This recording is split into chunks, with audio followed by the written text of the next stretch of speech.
ரமதான் மாற்றத்திற்கான மாதம் அல்ல. முதலில் அதை புரிய வேண்டும்.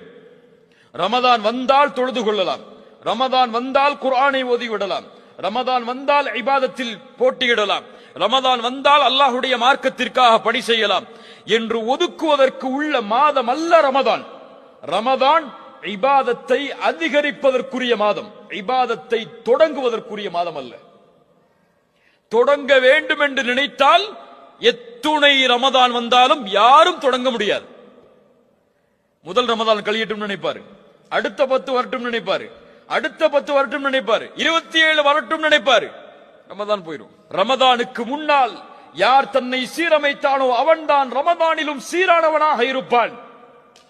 ரமதானுக்கு முன்னால் ஃபஜ்ரை ஜமாஅத்தோடு தொழுதவன் தான் ரமதானிலும் ஃபஜ்ரை ஜமாஅத்தோடு தொழுவான். ரமதானுக்கு முன்னால் குர்ஆனை ஓதுவதில் இன்பம் கண்டவன் தான் ரமதானில் போட்டியிட்டு குர்ஆனை அதிகமாக ஓதுவான். இல்லனா ஒரு பக்கத்தை ஓதுனாலே வாய் வலிக்க ஆரம்பிச்சிடும், போதும் மூதி வச்சுட்டு போயிடுவாரு.